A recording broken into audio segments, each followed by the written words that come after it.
우리 하나님 말씀 봅니다. 하나님 말씀은 누가복음 19장 11절에서 27절까지입니다. 프린트에 11번부터 27번까지 11절에서 27절까지 프린트를 했으니까 제가 한 절 읽고 여러분도 한 절 읽고 교독하겠습니다. 저희가 이 말씀을 듣고 있을 때에 비유를 더하여 말씀하시니 이는 자기가 예루살렘에 가까이 오셨고 저희는 하나님의 나라가 당장에 나타날 줄로 생각함이로라.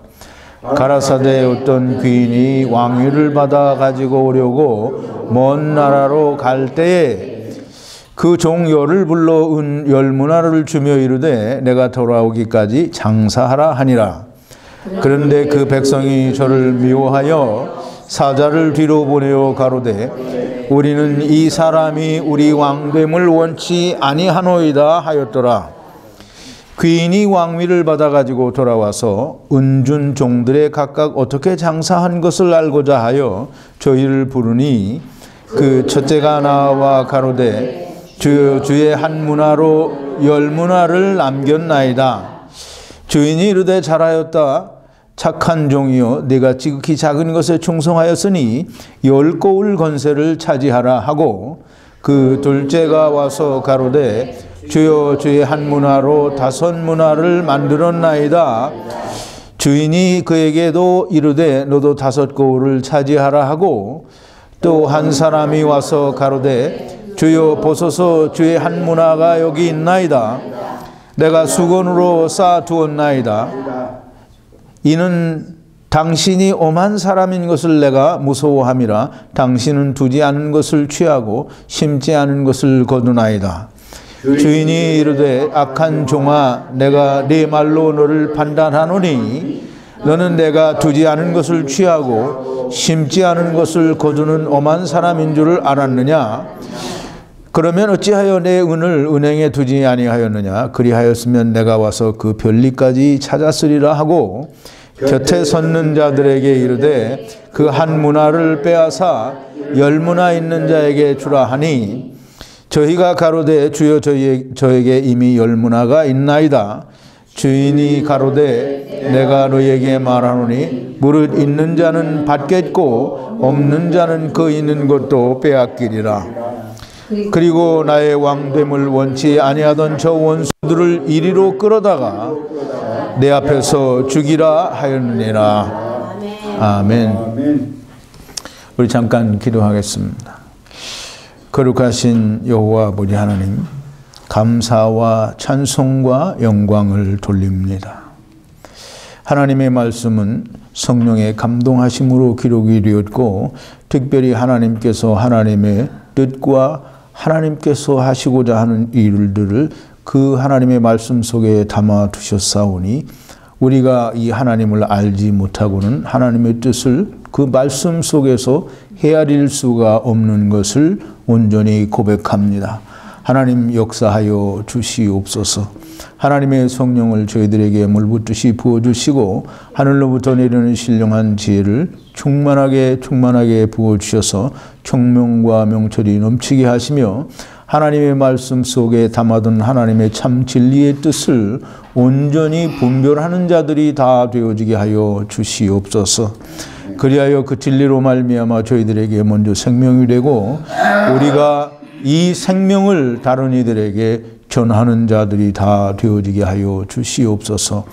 오늘도 예수 그리스도께서 이제 아버지의 나라에 세상에 오신 일을 마치고 가시기 전에 이제 이 예수 그리스도께서 아버지께로 갔다 다시 돌아오게 될 때에 종들에게 맡겨준 아버지 달란트와 문화에 대한 비유를 오늘 우리가 생각해 보고자 합니다.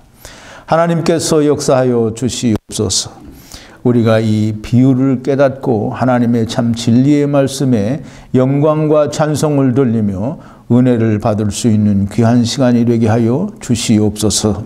또 동영상을 통하여 하나님의 말씀을 사모하고 듣는 모든 이들에게 아버지여 또 하나님의 말씀을 사모하지만 또 들을 기회가 없는 자들에게 하나님께서 기회를 주시고 그 귀를 열어주셔서 진리의 말씀이 들려지게 하여 주시옵소서.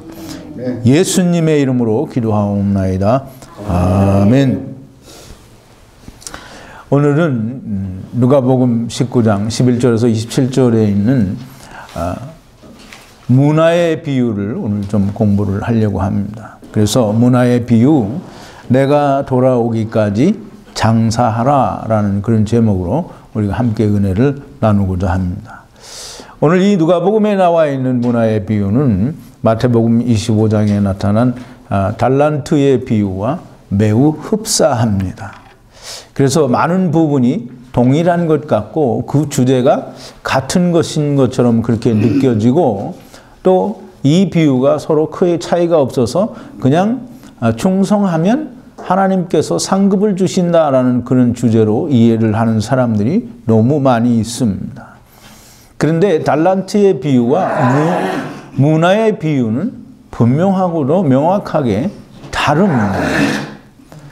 5병 이어와 7병 작은 물고기들이 다른 것처럼 이것도 분명하게 다릅니다. 그래서 오늘 이 비유에 대한 설명을 듣고 여러분들이 좀 깊이 또 잘 깨닫는 그런 시간이 좀 되기를 바랍니다. 이 달란트의 비유나 문화의 비유를 이제 예수님께서 자기의 종들에게 어떤 임무를 맡겼는데 그 임무를 아주 열심히 충성스럽게 봉사를 잘해서 좋은 열매들을 또는 어떤 결실을 맺어서 예수님이 아니면 그 주가 어떤 상급을 내린다라는 그런 교훈으로 이해를 하는 것은 또는 그렇게 가르치고 설명을 하는 것은 정말 쓰레기 중에 쓰레기입니다.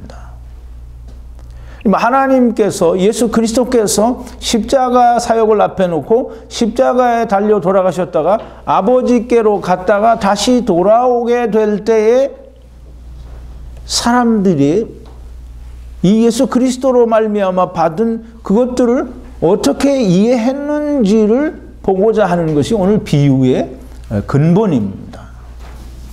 성경 어디에도 보면 전도 많이 해서 열매를 많이 맺으면 하나님께서 전도 많이 한 사람에게 상을 준다라고 하는 그런 성경 구절이 단 한 군데도 없습니다. 달란트의 비유나 문화의 비유는 너무나도 명백하고 분명하게 구원받은 자와 구원받지 못한 자의 모습을 나타내는 것이지 전도를 많이 했다 또는 전도를 하지 못했다라고 하는 얘기를 하는 게 아니고 또 충성스럽게 일을 해서 열매를 맺었고 어떤 결과를 가져와서 주인이 원하는 어떤 수익을 냈다라고 하는 얘기가 아닌 것을 오늘 설교를 통해서 꼭 아시게 되기를 바랍니다. 이제 많은 사람들이 달란트 비유, 문화의 비유를 얘기하면 달란트는 과연 무엇이고 문화는 과연 무엇인가라는 그런 질문을 많이 생각을 하고 또 그것이 무엇인지 생각하고 알게 되기를 정말 많이 원합니다. 그런데 그걸 아는 것은 그렇게 어려운 일도 아니고 또 사실상 이 달란트나 문화가 어떤 것인지를 알아내는 것 그리고 무엇이다라고 정의를 하는 것은 그렇게 중요한 일이 아닙니다. 이 비유들은 달란트의 비유나 문화의 비유는 예수님께서 이제 십자가에서 못 박혀 돌아가셨다가 3일 만에 부활하시고 이제 아버지께로 가실 때에 이 사람들에게 달란트를 받은 사람들과 문화를 받은 사람들에게 예수님께서 남겨주시는 게 있어요. 그 남겨주시는 게 뭔지 우리는 되게 궁금한데 사람들은 그게 뭔지 잘 몰라요. 정말 몰라요. 그래서 달란트의 비유나 문화의 비유를 설명하는 많은 설교들을 들여다봐도 달란트가 뭔지 문화가 뭔지를 정말 몰라요. 그래서 다 돈을 주었다라고 생각을 하고 복음을 주어서 전도하라고 했다라는 그런 말로 이해를 합니다. 그런데 우리가 분명하게 알아야 될 것은 이 예수님께서 십자가에 달려서 돌아가셨다가 율법을 다 이루시고 다시 살아나셔서 세상에 남겨준 게 뭘까요? 포도주. 예? 답을 봤어요? 예수님이 세상에 남겨주신 것은 포도주예요. 포도주요, 또 인자의 살과 피예요. 이게 곧 다시 말하면 산떡입니다. 그래서 제가 프린트를 했는데 요한복음 6장 48절에서 51절까지 석절만 프린트를 했는데, 우선 1번을 한번 제가 읽을 테니까 들어보세요. 내가 곧 생명의 떡이로라. 너희 조상들은 광야에서 만나를 먹었어도 죽었거니와 이는 하늘로서 내려오는 떡이니 사람으로 하여금 먹고 죽지 아니하게 하는 것이니라. 나는 하늘로서 내려온 산떡이니 사람이 이 떡을 먹으면 영생하리라. 나의 줄 떡은 곧 세상의 생명을 위한 내 살이로라 하시니라 그랬어요. 자, 이제 예수님이 십자가에 달려 돌아가시고 또 3일 만에 부활하시는 이 십자가를 또 율법을 이루시는 일을 하시고 세상에 남겨준 게 뭐냐면 포도주요, 또 인자의 살과 피요, 더 나아가서는 오늘 지금 이 본문이 아니라 지금 요한복음 6장 48절에서 이야기하는 산떡이에요. 예수님께서 우리에게 남겨주신 것은 산떡을 남겨주신 거예요. 산떡이 누구예요? 예수 그리스도. 예수 그리스도를 우리에게 남겨주셨다라는 거예요. 즉, 이 말은 무슨 말이냐 하면 예수님께서 우리에게 남겨주신 말씀은 성취된, 이루어진 말씀. 즉, 율법이 이루어지고 율법이 성취되어진 그 이루어진 말씀을 우리에게 남겨주셨다라는 거예요. 그러니까 달란트나 문화나 다 똑같이 예수님께서 우리에게 남겨주신 것은 그냥 포도주요, 인자의 살과 피요, 또는 산떡인 거예요. 달란트가, 물론 제가 이제 달란트에 비유해서 이미 달란트는 키카르라고 하는 히브리어, 즉 그러니까 이 진설병, 즉 이 떡상 위에 진열하는 진설병의 하나를 12개를 넣는데 그 중에 하나가 키카르라고 하고 그것이 곧 달란트라는, 본래 달란트는 헬라어 말이고 키카르는 히브리어예요. 그러니까 히브리어 키카르를 번역을 한 게 달란트인데 그 달란트는 후대에 뭘로 사용이 됐냐면 어떤 무게를 다는 중량의 단위로 사용이 됐고 또는 화폐의 단위로 사용이 되었어요. 그러나 본래 히브리어가 가지고 있던 그 달란트라는 단어의 뜻은 진설병의 하나, 즉 둥그런 떡 모양의 하나를 키카르라고 해서 그게 달란트라는 거예요. 그러면 이 달란트는 떡을 이야기하는 거예요. 그래서 분명히 그 달란트는 떡을 이야기하는데 그 떡은 무슨 떡이냐면, 떡도 구분할 줄 알아야 돼요. 이 떡은 무슨 떡이냐면 율법에 나타난 성막에 있는 떡상 위에 진열된 진설병을 말하는 거예요. 그러니까 율법을 말하는 거죠. 이게 인자의 살과 피, 포도주 또는 산떡과는 조금 다른 걸 우리가 이해를 할 수 있어야 돼요. 자, 그래서 이 이루어진 말씀, 즉 증언도 있고 성취함도 있는 말씀, 이게 신명기 18장 22절에 보면 분명히 제가 여러 번 설명을 드렸습니다. 이스라엘 백성이 애굽에서 나올 때 시내산에서 모세를 통하여 이스라엘 백성을 하나님께서 하나님 앞으로 다 나오라고 했어요. 그랬더니 하나님 앞에 나가서는 하나님이 나타나시니까 다 죽을 것 같으니까 모세에게 얘기합니다. 다시는 우리로 하여금 하나님 앞에 직접 말씀을 듣게 하지 말고 당신이 듣고 우리에게 말하라. 우리가 다 죽을 것 같으니까. 그래서 하나님이 그 음성을 들으시고 그들의 말이 옳도다. 그래서 내가 너와 너의 형제들과 너의 후손 사이에 너와 같은 선지자를 세울 테니까 너와 같은 선지자의 말을 다 들으라는 거예요. 근데 이제 이스라엘 백성이 반문을 해야 되겠죠. 우리가 그 선지자가 하는 말이 하나님께서 주신 말씀인지 아닌지 우리가 어떻게 하느냐. 그랬더니 그 말씀에는 증언도 있고 성취함도 있어야 된다라는 거예요. 증언도 있고 성취함도 있어야 된다라는 말은 무슨 기적 같은 걸 이야기하는 게 아니고 약속을 했고 또 그렇게 하시겠다라고 했으면 반드시 이루어져야만 증언도 있고 성취함도 있는 말씀이 되는 거예요. 그래서 그것을 성취함도 있고 또는 증언도 있는 그 말씀이 사람에게 누구에게 이루어졌느냐 이루어지지 않았느냐 하는 것을 지금 말씀하시고자 하는 것이 이 달란트의 비유요 또 문화의 비유인 겁니다. 우리가 이 두 가지 비유를 바르게 해석하기 위해서는 먼저 이 장사하다라는 말을 좀 잘 이해를 해야 됩니다. 우리 이제 이 장사하다라는 말을 그냥 우리말 그대로 무슨 장사를 한다라고 생각을 하니까 그게 참 해석이 안 되는 거예요. 근데 이 장사하다라는 말은 헬라어에 보면 엘가조마이라고 해서 여러분들이 여러 번 들어봤을 것 같은데 제가 엘가조마이라는 그런 말을 여러 번 했는데 그게 뭔지 생각이 안 나겠죠? 당연히 안 나겠죠. 이제 안 나야죠. 안 나야 또 내가 생색을 내면서 또 한 번 더 얘기를 하잖아요. 이스라엘 백성들이 오병 이후의 기적으로 예수님께서 많은 군중들을 먹이니까 이스라엘 백성들이 이 예수님이 그 선지자다라고 생각을 하고 억지로 왕을 삼으려고 했어요. 그때 예수님이 그 자리를 어떤 이제 특별한 어떤 능력으로 그 자리를 피해 갔어요. 그래서 다른 데 갔더니 그 다음날은 어떻게 해서 또 이스라엘 백성들이 찾아왔어요. 그때 예수님이 너희가 나를 찾은 까닭은 표적을 본 까닭이 아니요 먹고 배부른 까닭이니라 그렇게 말씀하시고 너희가 썩는 양식을 위하여 일하지 말고 영생하도록 있는 양식을 위하여 하라 이렇게 얘기했어요. 그럼 이제 영생하도록 있는 양식을 위하여 일을 하라는 거예요. 썩는 양식을 위하여 일을 하지 말고 영생하도록 있는 양식을 위하여 일을 하라는 거예요. 그럼 이제 그 일을 한다라는 말이 즉 영생하도록 있는 양식을 위하여 일을 하는 그것이 엘가조마예요. 그걸 히브리 말로는 아바드라고 하는데 아바드도 여러 번 얘기를 했죠.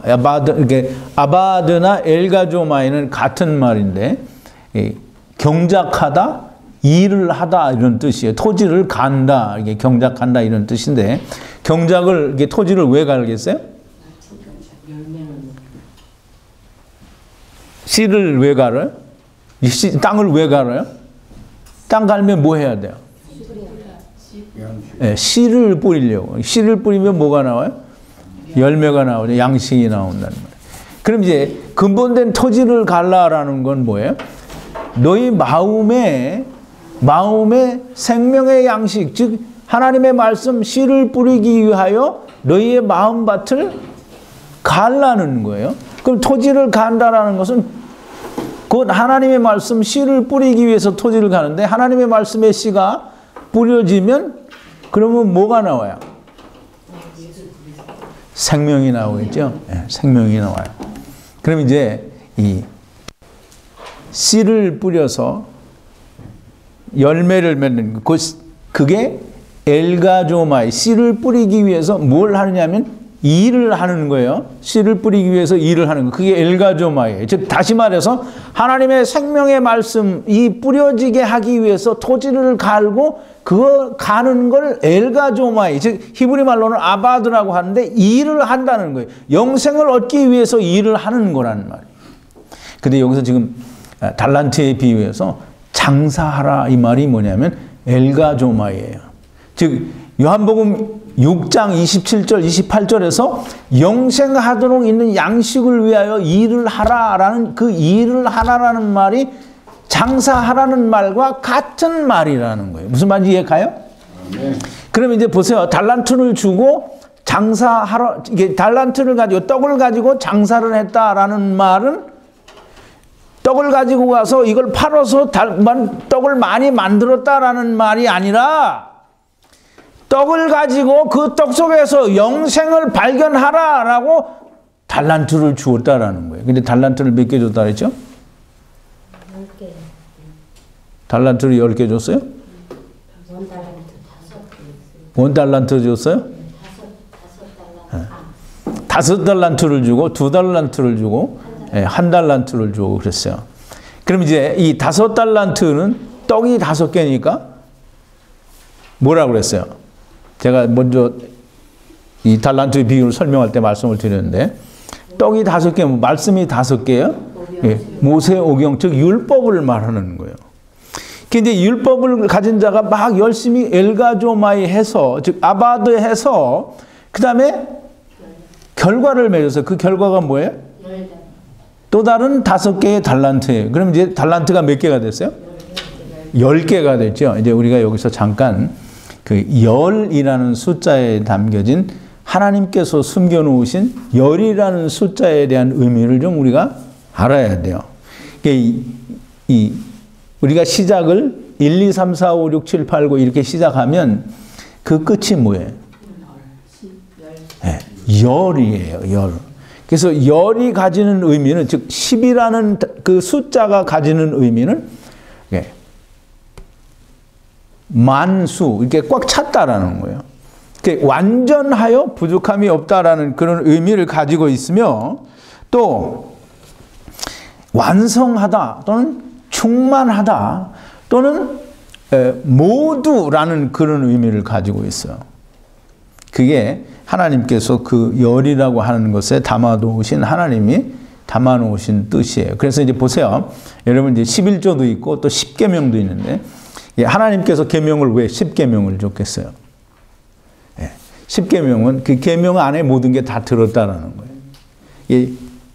11조라고 하는 그 말에 대해서, 거기서 11조의 10은 완전한 모든 것의 하나, 그래서 그 하나는 그 모든 것의 대표가 되는 거예요. 그래서 그 10을 다 채우는, 그 하나가 10을 다 채우는 거예요. 그래서 이 곡식을, 땅에 소산을 낼 때는 10분의 1, 즉 n분의 1에서 10분의 1을 드리지만, 짐승이나 어떤 다른 걸 드릴 때에는 이렇게 10번째 것, 사람도 10번째 것을 택해서 하나님께 드려요. 10번째가 그게 이제 완성됐다라는, 또 충만하게 됐다 또는 채워졌다라는 뜻이에요. 그래서 부족함이 없다라는, 그래서 10이 넘어가면 다시 시작하는 거잖아요. 그래서 10은 만수예요. 완전한 것, 부족함이 없는 것, 또 충만하다라는 그런 의미를 가지고 있어. 그럼 이제 보세요. 이 떡을 5개 준 건데, 그 떡 5개는 뭐라 그랬죠? 모세오경이라고 했죠. 그럼 율법이라는 말이에요. 모세오경은 율법이에요. 그럼 율법이 떡이 5개가 돼서 10개가 되면 율법이 어떻게 됐다는 거예요? 완성됐다라는 거예요. 율법이 완성이 됐어요. 그럼 율법의 마침이 됐잖아요. 그럼 율법의 마침이 되면, 그러면 이제 뭐가 나와요? 뭐가 나올 것 같아요? 다시 떡 하나가 된다고요? 거기 써놓은 거를 그냥 읽으셨네. 자, 보세요. 인자의 살과 피가 산떡이라고 했잖아요. 그죠? 산떡. 그럼 이제 인자의 살과 피는 왜 생겨요? 이제 이렇게 물어보면 참 답변을 하시기 그렇죠. 예수님이 십자가에 죽으니까 살과 피가 생기는 거예요. 십자가에서 죽으시는 거는 율법의 마침이 되는 거예요. 그러니까 로마서 10장 4절이죠. 예수 그리스도께서는 모든 믿는 자들의 의를 이루기 위하여 율법의 마침이 되시니라 그랬어요.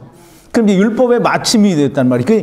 즉 다시 말해서 모세오경 떡 5개, 5달란트를 장사를 잘해서, 장사를 잘했다라는 말은 무슨 소매상을 열어서 떡을 많이 팔아가지고 떡을 남겼다라는 게 아니라 엘가조마이, 즉 영생을 위하여 일을 해서 그 말씀 가운데에서 이제 요한복음 5장 39절 40절에 보면 예수님이 그렇게 얘기하죠.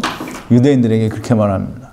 너희가 성경에서 영생을 얻는 줄 생각하고 성경을 상고하거니와 이 성경이 내게 대하여 증거하는 것이로다. 그런데 너희가 영생을 얻기 위하여 내게 오지 않는도다 라고 얘기를 했어요. 그럼 이제 이 이스라엘 사람들이 생각하는 성경은 모세오경이 성경이에요. 이 모세오경에 뭐가 있냐면 생명이 들어있어요. 율법에 생명이 들어있다 이 말이에요. 그럼 이 생명이 예수 그리스도에서 그러니까 즉 다시 말해서 율법의 마침이 되면, 즉 율법이 완성이 되어서 율법의 마침이 되니까 뭐가 딱 떨어져요? 산떡이 떨어지잖아요. 산떡. 조금 아까 읽었잖아요. 요한복음 6장 48절에 내가 산떡이라 그랬어요.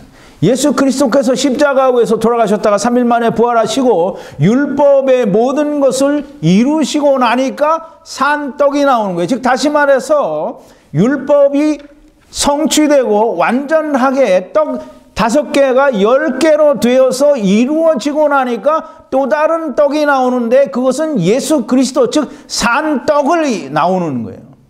근데 그 산 떡을 2개를 또 다른 사람에게 준 거예요. 자, 이제 보면 이 달란트의 비유는 누구를 위한 거냐면 이스라엘을 위한 거예요. 율법을 누구에게 줬어요? 이스라엘에게 줬어요. 그러니까 이스라엘 사람들 가운데 이 율법이 완성이 되어서 5달란트를 남기는 사람들이 있어요. 그러면 그 5달란트 남기는 사람들은 율법이 성취가 된 사람들인 거예요. 그럼 이제 떡 2덩어리 받는 사람은 예수 그리스도, 이게 율법이 완성이 되면 떡이 나오죠. 무슨 떡이 나온다고 했어요? 산떡이 나온다는 말이에요. 그 산떡은 누구예요? 예수 그리스도에게. 예수 그리스도를 떡이 왜 2개예요? 오신 예수님과 오실 예수님인 떡이 2개예요. 산떡이 2개라는 말이에요. 근데 이 산떡, 예수 그리스도로는 열매를 맺어요. 그래서 각 2달란트 받은 사람은 열매를 2개 맺었어요. 이 5달란트 모세 오경을 율법을 가진 사람은 열매를 어떻게 맺을 수 있냐면 그것이 자기에게 이루어지는 것으로 열매를 맺는 거예요. 자, 이제 1달란트 받은 사람, 1달란트 받은 사람은 떡 하나를 받은 거예요. 떡 하나를 어떻게 받았냐면 예수 그리스도로 말미암아 이루어진 율법이 그 떡이에요. 근데 이 떡을 받은 이스라엘 사람들이 몇몇 사람을 율법이 달란트 5개를 더 남겨서 율법을 성취한 사람들도 있는 반면에 또 예수 그리스도로 말미암아 생명을 전하는 사람들도 있는 반면에 대부분의 사람들은 한 덩어리, 즉 예수 그리스도를 땅속에 묻어서 그것을 누구도 발견할 수 없게 했고 자기도 그것을 자기 것 만들지 못했어요. 이 땅속에 묻었다라는 말을 우리가 잘 이해를 해야 되는데 땅속에 묻었다, 이건 감추었다라는 거예요. 그러니까 누구도 볼 수 없게 했다라는 거예요. 그래서 이 마태복음 23장 13절 15절에 보면 프린트를 했는데요. 5번인데요. 화 있을진저 외식하는 서기관들과 바리새인들이여 너희는 천국문을 사람들 앞에서 닫고 너희도 들어가지 않고 들어가려 하는 자도 들어가지 못하게 하는도다. 화 있을진저 외식하는 서기관들과 바리새인들이여 너희는 교인 하나를 얻기 위하여 바다와 육지를 두루 다니다가 생기면 너희보다 배나 더 지옥 자식이 되게 하는도다 그랬어요. 또 이 땅 속에 묻었다라고 하는 의미는 어떤 의미를 가지고 있느냐면 예수 그리스도를 전부 땅에 맞추는 거예요. 즉 하나님의 말씀을 전부 땅에 맞추어서, 그러니까 이제 이 세상의 임금이 예수 그리스도라고 말하게 되는 그런 모든 경우는 이 예수 그리스도를 하나님께서 예수 그리스도께서 주신 산떡을 땅에다 묻은 거예요. 예수 그리스도가 다 세상의 모든 것으로 둔갑해 버리는 것은 땅에 묻은 것이 되는 거예요.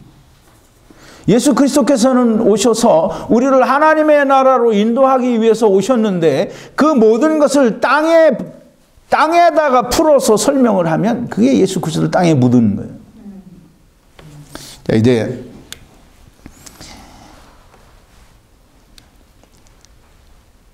이제 문화의 비유를 좀 이야기를 할 텐데요. 이 달란트의 비유는 물론 전에도 제가 다 설명을 드렸고 단지 이제 이 달란트가 10개 되는 것에 대해서는 설명이 부족해서 그때는 설명을 드리지 못했는데 오늘은 조금 보충을 한 것이고, 이제 문화의 비유를 얘기하는데 이 문화도 이 똑같아요. 달란트를 준 것과 문화를 준 것은 같은 거예요.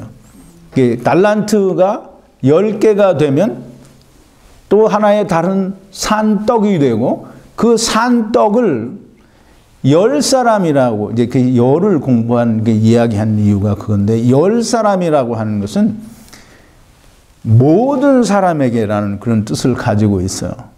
그래서 이스라엘 중에 10사람을 골라서 이 문화를 준 것이 아니라 이제 예수 그리스도는 이스라엘에 오셨지만 이스라엘에서 율법의 요구를 이루시고 이스라엘 사람들에 의해서 십자가에 못 박혀 죽으시고 3일 만에 부활하심으로 산 떡이 되었고 이 이스라엘은 산 떡 예수 그리스도를 땅에 묻어버리고 이스라엘은 저주를 받은 거예요. 그런데 이 산떡을 10사람에게 줬어요. 10사람이 항상 성경에 보면 열국이라는 말이 많이 나오죠. 열이라는 건 모든 것을 이야기하는 거예요. 즉 다시 말하면 이스라엘에서 땅에 묻어버린 예수 그리스도를 우리 그거 잘 이해를 해야 돼요. 이스라엘은 멸망을 당했어요. 그럼 이제 여호와 하나님의 은혜의 해와 은혜의 날과 은혜의 해와 신혼의 날에 대해서 우리가 얘기를 했었죠. 그 이제 이스라엘은 예수 그리스도를 땅에 묻어버리고 저주를 받았어요. 그런데 이 산떡이 어디로 갔냐면 열국으로 간 거예요. 즉 다시 말하면 10사람에게 가서 산떡이 각 사람에게 다 나누어졌는데 이제 여기서 문화에 비유해서 장사다라는 말은 아까 말한 것처럼 무슨 가게를 열어서 떡을 만들어서 떡을 파는 이런 게 아니고 그런 장사가 아니에요. 여기서 말하는 장사는 조금 엘가조마이하고는 좀 달라요. 그래서 여기선 뭐라고 했느냐면 제가 프린트를 안 했나 본데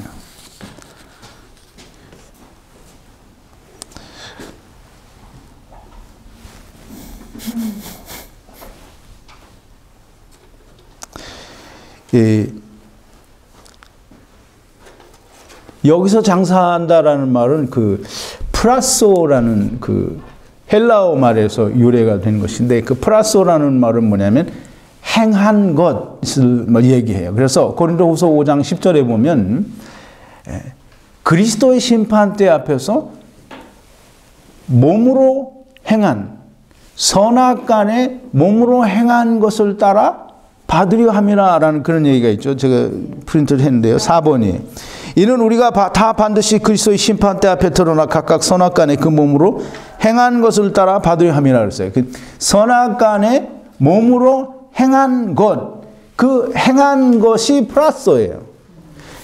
근데 이제 이 장사하다라는 말은 프라그마 듀오마이라는 말인데 이 프라그마라는 말은 이 프라소라는 말에서 와서 어떤 일, 그걸 말해요. 어떤 일을 하는 행위를 말하는 거예요. 지금 프라소는 자기가 행한 것, 그것을 이루는 것을 말해요. 그래서 프라그마 듀오마이라는 말은 장사하다라는 말이 아니라 예수 그리스도로 말미암아 우리가 몸의 선악간에 이루는 건 뭘 이루는 거예요? 하나님 나라에 들어가려면 뭐가 없어야 돼요? 죄가 없는 건 죄가 없으면 어떤 사람이 되는 거예요? 네, 의인이 되는 거잖아요. 예수 그리스도로 말미암는 의의 옷을 입어야만 하나님 나라에 들어갈 수 있는 거예요. 여기서 그래서 프라그마 듀오마이라고 하는 이 헬라 말은 장사하다라는 말이 아니라 의를 이루는 행위를 했느냐 못했느냐를 이야기하는 거예요. 그래서 그걸 하라는 거예요. 예수 그리스도께서 산떡을 주시고 포도주를 주시고 인자의 살과 피를 먹고 마시도록 내어주셨으니까 그걸로 말미암아 너희가 무엇을 하라? 의로운 자가 되라는 거예요. 그게 문화로 장사하라는 뜻이에요. 그럼 이제 우리가 그 뒤에 나오는 말도 다 해석이 돼야 되겠죠. 뭐 달란트의 비유는 뭐 그럭저럭 해결이 됐어요. 근데 문화의 비유는 한 사람이 10문화를 남겼다고 했잖아요. 그럼 이제 10문화, 그럼 달란트와 비유와 똑같이 문화가 10개가 됐어요. 그러면 떡이 10개가 됐단 말이에요. 그러면 떡이 10개가 됐으면 뭐가 된 거예요? 예, 떡이 말씀이 완성이 되는 거예요. 이게 그 10사람에게 나누어 줬는데 한 사람은 한 문화를 가지고 10문화를 만들었어요. 즉 다시 말하면 하나님께서 예수 그리스도께서 남겨주신 포도주와 산떡 인자의 살과 피를 가지고 완성되었단 말이에요. 즉 다시 말해서 의를 이루었다라는 말이에요. 그러면 그 의를 이루었다라는 말이 뭐냐면 의롭게 되었다라는 거예요. 열문화를 만들었다는 거예요. 근데 이제 보세요. 열문화를 만든 사람에게 그 주인이 뭐라고 해요? 너는 열 고울 권세를 차지하라 그래요. 그 이제 사람들이 이 열 고울이 뭔지 모르니까 다 사람들이 뭘 열 고울을 다스릴 권세를 그래서 무슨 상을 받는 걸로 생각을 하는데 그래서 이 문화의 비유나 달란트의 비유나 아니면 성경에서 말하는 열이라는 숫자는 10이라고 하는 숫자는 대단히 중요해요. 그래서 이 열 고울이 뭔 것 같아요? 여러분도 모르니까 좀 잘난 척을 한번 해봐요. 예?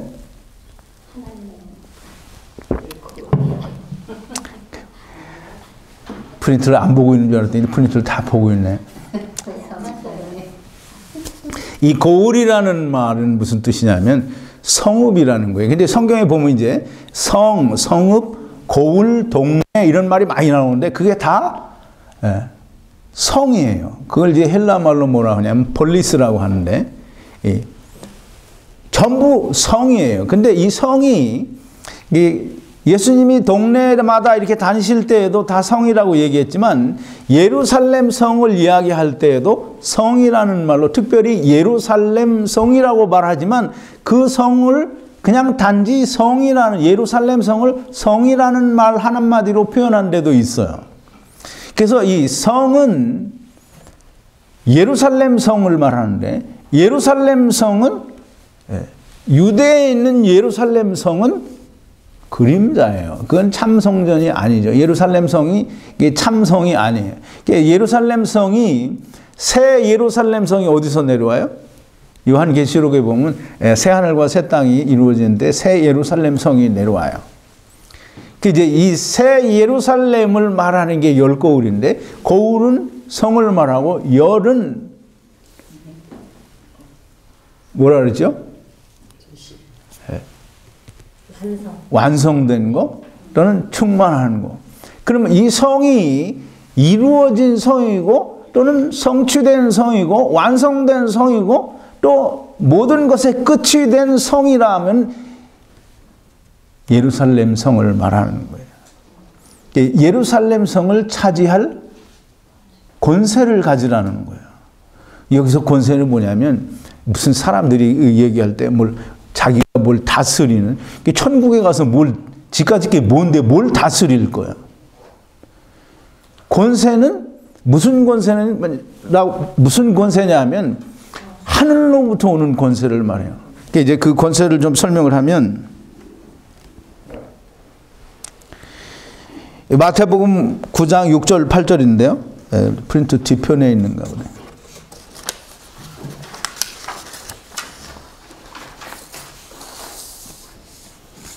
11번인데요. 이제 마태복음 9장 6절에서 7절, 8절인데요. 그러나 인자가 세상에서 죄를 사하는 권세가 있는 줄을 너희가 알게 하려 하노라 하시고 중풍병자에게 말씀하시되 일어나 네 침상을 가지고 집으로 가라 하시니 그가 일어나 집으로 돌아가거늘 무리가 보고 두려워하며 이런 권세를 사람에게 주신 하나님께 영광을 돌리니라 그랬어요. 예수님께서 마태복음 28장 18절에 보면 우리가 말하는 지상 최대의 명령을 이제 우리가 이야기하면서 예수님께서 뭐라고 하시냐면 하늘과 땅의 모든 권세를 내게 주셨으니라고 해요. 하늘과 땅의 모든 권세라고 할 때 이 권세가 열 고울을 차지할 권세예요. 즉 하나님의 나라를 소유할 권세를 주는 거예요. 즉 다시 말해서 하늘로부터 오는 권세를 하나님 나라를 차지하는 것은 우리 사람이 가질 수 없는 하늘로부터 오는 권세예요. 그걸 히브리 헬라 말로 남의 나라 말은 잘 이렇게 안 돼. 엑소시아라고 하는데 그 권세는 예수님이 가진 권세, 하나님이 가진 권세, 즉 하늘로부터 오는 권세를 말하는데 곧 하나님의 나라를 소유할 수 있는 권세를 주겠다라는 거예요. 즉 다시 말해서 예수 그리스도께서 주신 산 떡, 인자의 살과 피, 포도주를 가지고 이 한 문화를 가지고 열 문화를 만들어서 완성한 그 안에 의가 이루어진 사람은 열 고울 권세, 즉 새 예루살렘 성, 즉 하나님의 나라에 들어갈 수 있는 권세를 가지라는 거예요. 그걸 주겠다라는 거예요. 자, 이제 우리가 다섯 문화를 만든 사람에 대해서 얘기를 해야 되는데요. 이 다섯 문화를 만들었어요. 그런데 그 뒤에 뭐라고 하냐면 너도 다섯 고울을 차지하라 라고 그렇게 번역이 되어 있죠. 그건 잘못된 번역입니다. 그것이 원래 가지고 있는 뜻은 뭐냐면 너도 다섯 고울 위에 다섯 고울을 더 생겨나게 하라 라는 뜻이에요.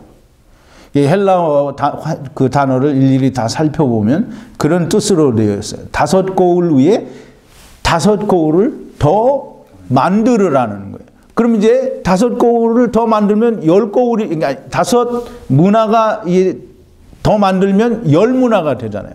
그러면 한 사람이 열 문화 만드는 거하고 똑같은 거예요. 이 사람은 아직 다섯 문화밖에 만들지 못했기 때문에 이 사람은 다섯 문화가 더 필요한 사람이에요. 다섯 문화가 더 필요한 사람, 즉 다섯 문화를 가지고 있는 사람은 아직 율법 아래에 매여 있는 사람들을 가리켜서 말씀하시는 거예요. 그래서 다섯 문화를 더 만들어야만 완전하게 된다라고 하는 것을 말씀하시고 율법 아래에 있는 자들은 반드시 율법에서 자유하게 되고 해방이 되어져야 한다라고 하는 것을 말씀하시는 거예요. 즉 다시 말해서 다섯 문화를 만든 사람에게 다섯 문화를 더 만들으라고 하는 것은 그리스도의 도의 초보에 머물지 말고 완전한 데 나아가라라는 그런 말씀을 하시는 거예요. 무슨 말인지 이해가죠? 아멘. 어려운가요? 오늘 이게 달란트의 비유나 달란트의 비유는 전에 다 했는데 이 문화의 비유가 좀 어려워요? 아니죠? 그래서 오늘 이 말씀을 듣는 분들이 다 똑같이 잘 이해를 하시기를 참 바랍니다. 열 고울을 해석을 못하니까 다섯 고울에 대해서도 설명하기를 다섯 고울을 상으로 준 것으로 생각을 하는 거예요. 열 고울을 너희가 다스리라고 하고 열 고울을 한 문화로 열 문화를 만든 사람에게 상으로 주는 게 아니라 열 고울은 그렇게 사람들이 생각하는 이 고울 저 고울 10개의 고울 즉 성을 다스리는 왕이 되라고 하는 게 아니라는 거예요.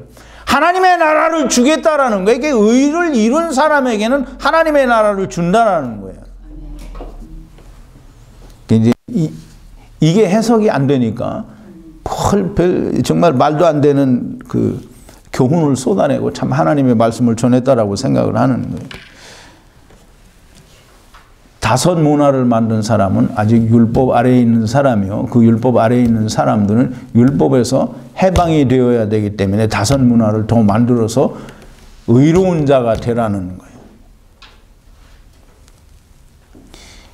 이 땅에 예수 그리스도를 묻은 사람들과 여기 수건으로 싸서 감추어 둔 사람과는 그렇게 큰 차이가 없습니다. 이 사람들도 예수 그리스도 즉 산떡 인자의 살과 피를 포도주를 수건에 싸서 감춘 거예요. 감추었다라는 건 자기도 갖지 않고 다른 사람도 갖지 못하게 하는 거예요.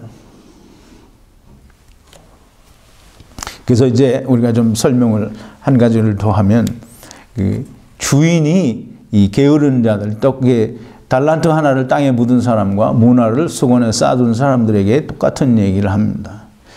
왜 내 돈을 은행에 두지 않았느냐. 은행에 두어서 그 이자와 더불어 원금까지 다 내가 받을 수 있게 해야 되지 않느냐라고 하는데 여기서는 이제 은행이라고 했잖아요. 그러니까 이제 사람들이 번역이 이렇게 잘못되어 있으니까 혼란스러워 하는 거예요. 은행에 근데 이제 여러분이 말씀을 해석을 잘 하면 달란트는 분명히 떡이고 예수님 그리스도께서 십자가 사역을 마치시고 많은 열 사람에게 준 예수님께서 물려준 것은 문화, 당연히 그것도 예수 그리스도를 말할 수밖에 없는 거예요. 그 문화가 뭔지 어원적으로 설명이 되지 않더라도 분명히 그런 모든 상황을 봐서 문화는 곧 하나님의 말씀, 즉 예수 그리스도 산 떡인 것이 틀림이 없는 거예요. 그 산 떡을 땅속에 묻기도 하고 감추었어요. 이 감춘 것은 다른 사람도 알지 못하게 숨긴 거가 되는 거예요. 이제 왜 내 돈을 은행에 두지 않았느냐? 오늘 마태복음에는 취리하는 자에게 두지 않았느냐 그랬는데 여기서 은행은 우리가 생각하는 그런 은행이 아니에요. 이 은행이라는 말 자체는 헬라어 말로 뭐냐면 트라페자라는 말인데 그건 은행이라는 의미는 전혀 갖고 있지 않아요. 그 트라페자라는 말은 뭐냐면 테이블이에요. 테이블. 식탁이라는 거예요. 다시 말하면 상이라는 말인데 상 무슨 상이냐 하면 무슨 상일 것 같아요? 예? 또 답을 봤어요? 상이에요. 상. 상은 뭐냐면 이 성막 안에 떡 12개를 이렇게 진열해 놓는데 그 진열해 놓는 떡이 진설병이에요. 즉 다시 말하면 진설병은 하나님의 말씀을 상징을 하는 건데 이 테이블이 떡상이에요. 떡상. 떡상인데 이 히브리서 9장 2절에 보면 이게 프린트 했는데요. 13번이에요. 이제 히브리서에 그 성막에 관한 설명을 하는데 이 성막 안에는 예비한 첫 장막이 있고 그 안에 등대와 상과 진설병이 있으니 여기서 말하는 이 상이 트라페자예요. 트라페자. 그리고 출애굽기 25장 30절인데요. 똑같은 걸 지금 얘기하는 거예요. 상위에 진설병을 두고 항상 내 앞에 있게 할지니라 그랬어요. 상위에 진설병을 두고 진설병은 하나님의 말씀을 상징한다고 그랬죠. 이 상이 이 지금 누가복음 19장 문화의 비유에 나오는 왜 은행에 두지 않았느냐라는 그 은행이라는 단어가 이 상의 떡상이에요. 근데 이제 마태복음에는 이 은행이라고 표현하지 않고 취리하는 자들이라고 이렇게 얘기를 했는데 예수님이 세상에 오셔서 성전에 갔을 때 성전에서 예수님이 못 볼 꼴을 봤어요. 무슨 꼴을 봤죠? 장사하는 사람 꼴을 봤어요. 근데 이제 시장에는 이 환전소가 필요해요. 그래서 돈을 이제 물건을 뭐 주고 바꾸는가 하는 그런 사람들이 필요해서 돈을 바꾸는 자들이 그 테이블을 놓고 하는 돈을 이제 환전하는 거예요. 그 사람들이 가지고 있는 테이블도 똑같이 이게 테이블이라고 한 거예요. 그러니까 마태복음에서는 취리하는 자들이다라고 그렇게 설명을 했어요. 그런데 이 누가복음에서는 그냥 테이블이에요. 떡상이라는 거예요.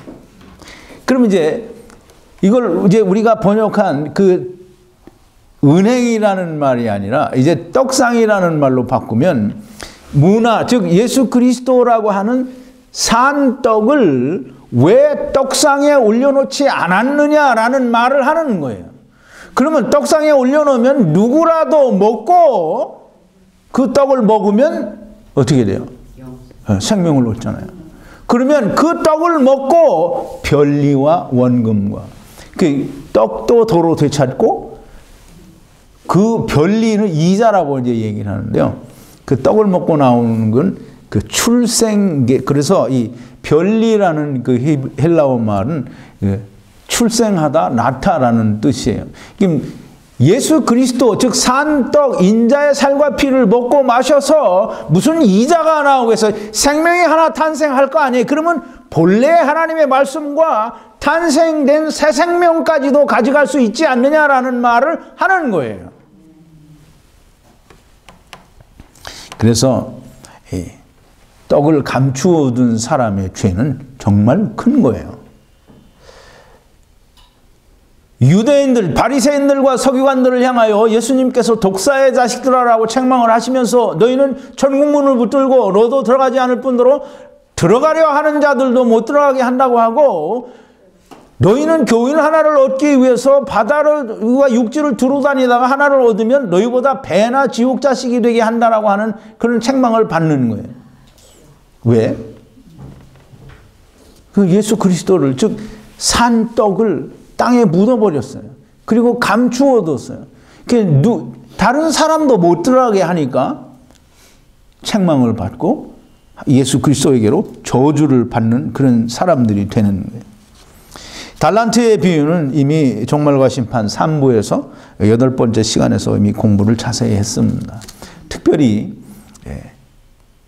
그때 공부한 것과 오늘 설명드린 것에 큰 차이는 없어요.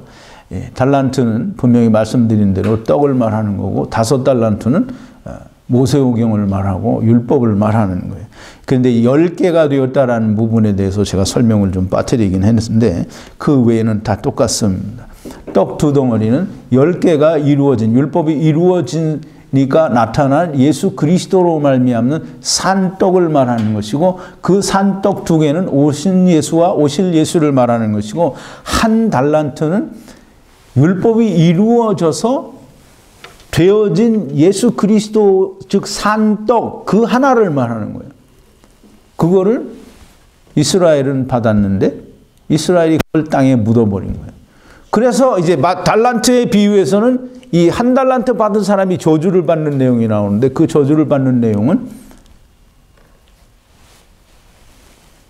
밖에서 떨며 슬피 울며 이를 갈미 있으리라.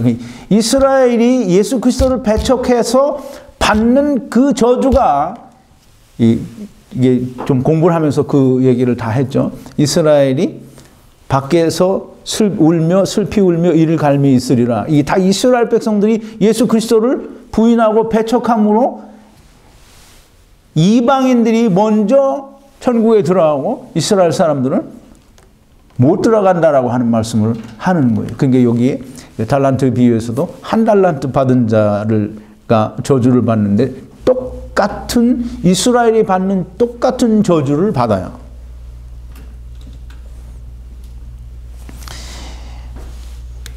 달란트의 비유는 전에 한 것보다 크게 달라진 건 없고 단지 10개가 되었다라는 부분에 대해서 설명이 부족했던 것은 이제 오늘 말씀을 드렸고 이 문화의 비유는 지난 한 3일 동안에 참 생각을 많이 했었습니다. 고민도 많이 하고 처음에는 이게 도무지 해결될 것 같지 않았는데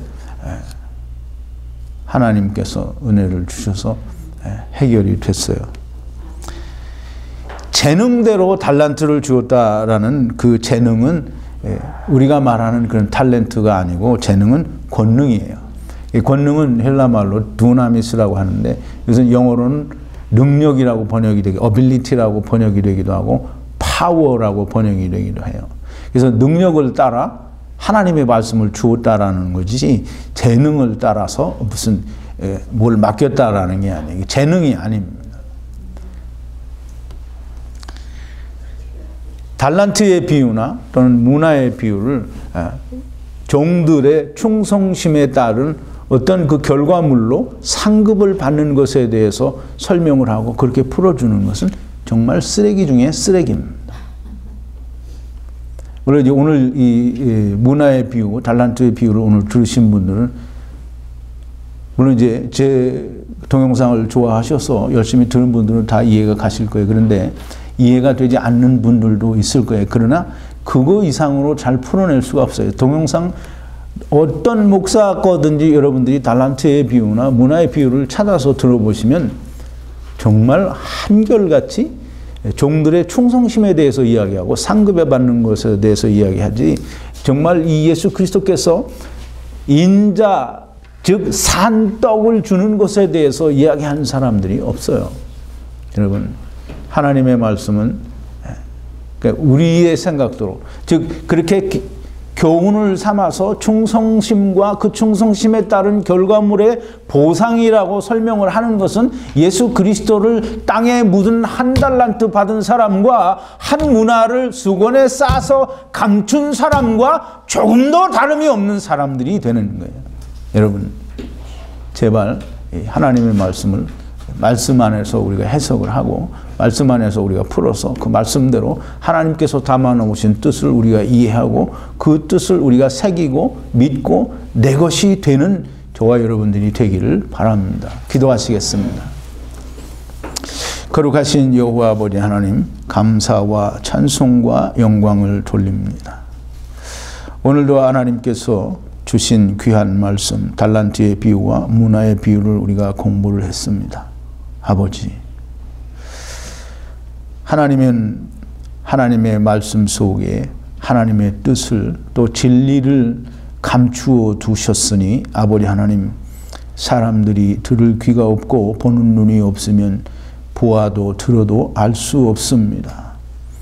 아버지 하나님께서 은혜를 주셔서 깨닫게 하신 말씀을 전하고 증거하였는데 아버지 많은 사람들에게 들을 귀를 주시고 보는 눈을 주셔서 아버지 하나님의 말씀을 볼 수도 있게 하시고 또 들을 수도 있게 하셔서 아버지 그 말씀들이 저들에게 생명이 되게 하시고 저들에게 생명이 될 뿐만 아니라 또 다른 사람들에게 생명의 빛으로 전달되어지고 또 증거되어지게 하여 주시옵소서. 예수님의 이름으로 기도하옵나이다. 아멘.